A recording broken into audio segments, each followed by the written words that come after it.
Hey guys, last year at about this time, I did a video about how to winterize your hose bibs. It's something that every homeowner should know how to do. Not all homeowners, however, have irrigation systems, and if you do have an irrigation system, you might want to call a professional contractor to winterize your irrigation system. I do have a very handy husband though, and he is going to show you guys in a moment how to winterize your irrigation system.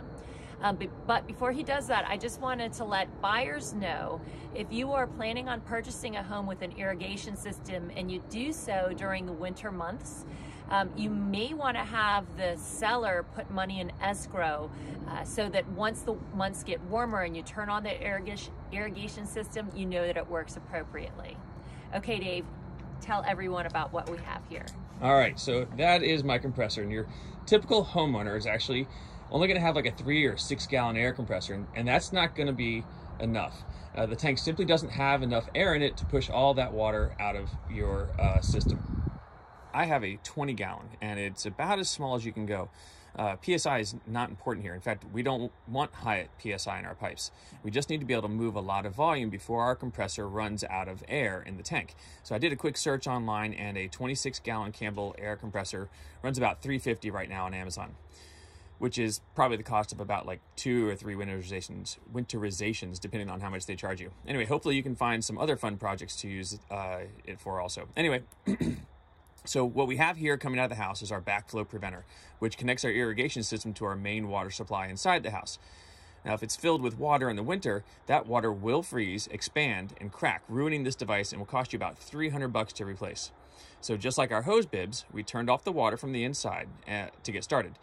Even after we bleed off the water out of the pipes from the inside, there's still water that remains in the backflow preventer, as well as the pipes underground and in your sprinkler heads. So they will all freeze. The water will expand, and when it freezes, all those things will crack and be ruined, and probably cost you, I don't know, a couple $1,000 in repairs, which would be a bad thing.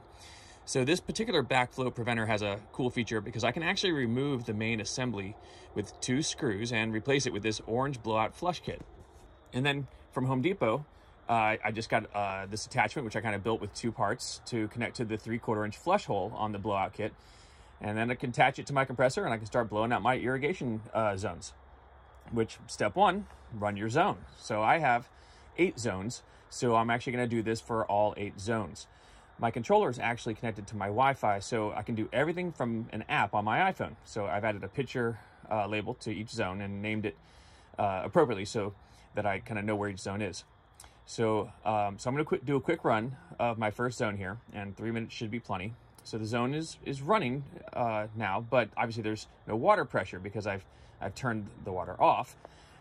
So now I need to add air pressure to fill the lines. So it's the main tank is sitting at about 125 PSI. So I'm going to slowly increase the pressure to just under 75 PSI into the irrigation system.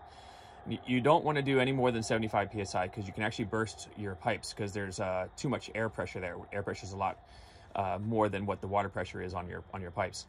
So once the sprinklers start to spray mist, right, that's what you're looking for, is that mist. That's when you know you're pretty much done. There's still going to be a little bit of water in the pipes, but that's okay, right? There's going to be plenty of room for that water to freeze and expand, and nothing will burst. So once you do that, just rinse and repeat for each of your zones.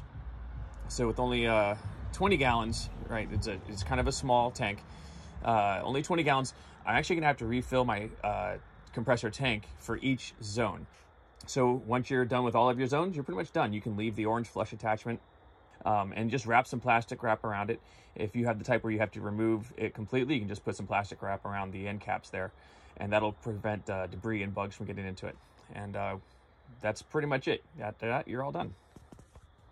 Okay, you guys, so not an incredibly difficult DIY project.